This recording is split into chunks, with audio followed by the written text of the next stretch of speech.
In 2 world wars, millions of soldiers died. But one soldier never carried a rifle. He walked on 4 legs, and by the time both wars were over, he had become one of the greatest military heroes in history. Machine gun fire stitched the mud only feet away. Shells shook the earth beneath his paws, yet he never broke stride. This is the history of the German Shepherd. Most dog breeds emerged slowly over centuries, shaped by geography, necessity, and chance. The German Shepherd was different. It was imagined first and built deliberately. In 1899, a former cavalry officer named Max Von Stephanitz stood at a dog show in Karlsruhe, Germany, and saw something in a scruffy herding dog named Hector Lynxrhein. He didn't see a farm animal. He saw potential. Before the exhibition was even over, the officer had bought the dog.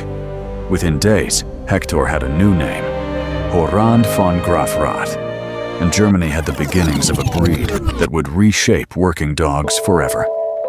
That same year, von Stephanitz founded the Verein für Deutsche Schäferhunde, the Society for German Shepherd Dogs. Nearly every modern German Shepherd can trace its pedigree back to Horan, the breed's founding sire. Von Stephanitz had a philosophy that would define the breed forever. Utility and intelligence above all. And he wasn't just dreaming of farms and herds. He believed Germany would someday need dogs capable of serving soldiers and police alike. What he couldn't predict was just how much the world would come to demand them. 15 years later, the continent that had given birth to the breed descended into the largest war humanity had ever seen. And by then, Germany already possessed one of the most versatile working dogs ever created. While soldiers hesitated to leave the safety of their trenches, German Shepherds sprinted through exploding artillery, carrying messages that could redirect entire battalions. Long before human ears caught the sound of movement, these dogs had already heard it. Long before a soldier caught a scent on the wind, the dogs already knew someone was there. But their most haunting job came after the fighting stopped. When the guns finally fell silent, the battlefield turned eerily quiet. And that was when the German Shepherd began its most dangerous work. Trained as Red Cross dogs, they walked alone among thousands of bodies, searching for the faintest sound of breathing. When they found a survivor, they'd lead medics back to him or carry supplies directly to his side. Some returned to camp carrying a soldier's helmet, silent proof of a body found. Tens of thousands of dogs served Germany during the First World War, with German Shepherds making up one of the largest contingents. Word of their courage spread even into enemy trenches. But surviving one world war would become the least remarkable thing this breed ever accomplished. The war ended. Their reputation didn't, not the way anyone expected. Anti-German sentiment swept through Britain and the United States after WWI. Anything carrying the word German was suspect. So in 1919, the UK's Kennel Club did something remarkable.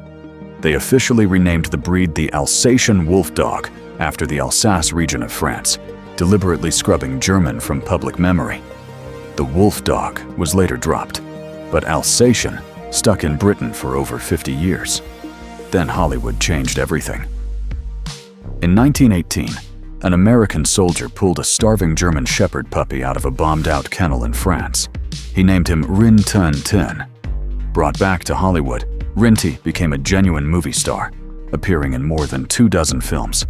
And many historians credit him with helping keep a young, struggling Warner Brothers afloat in its earliest years. Suddenly, Americans didn't see a German dog. They saw a war hero. Registrations exploded.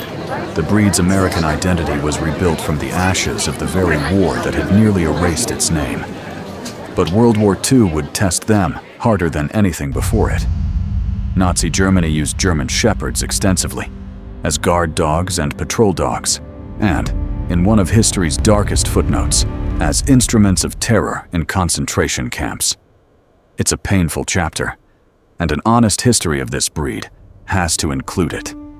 The same intelligence and loyalty that made these dogs extraordinary partners also made them effective tools of cruelty when placed in the wrong hands.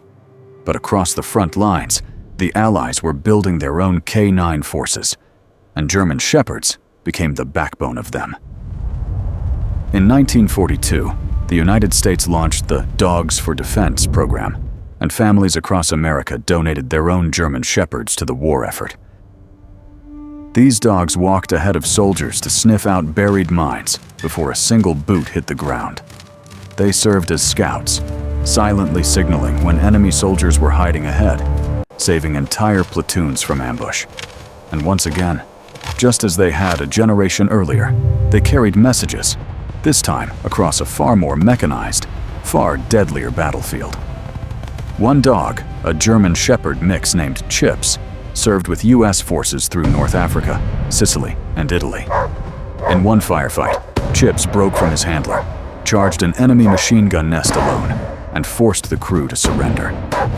He came home decorated, though military regulations later stripped some of his medals, since official policy barred animals from formal commendation. Even so, Chips remains one of America's most celebrated war dogs. When the guns finally fell silent in 1945, the German Shepherd didn't retire. Peace never truly ended its service. The battlefield simply changed. Trenches became city streets. Soldiers became police officers. Minefields became airports. But the mission stayed exactly the same.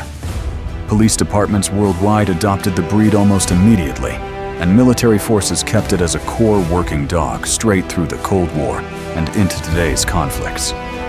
A new role emerged too: service and guide work, helping veterans and civilians navigate daily life. The same bloodline that crawled through the trenches of Verdun now guides the blind across city streets, searches earthquake rubble for survivors, and detects explosives before a threat ever reaches a gate. And even today, its mission isn't over. Max Von Stephanitz wanted the perfect working dog. History turned that dream into something far greater.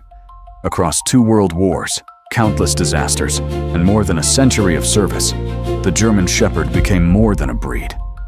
It became a symbol of courage under impossible circumstances. Few animals have shaped human history so profoundly, and fewer still continue to serve it every single day. If you want the next chapter in this story, subscribe, and I'll see you in the next one.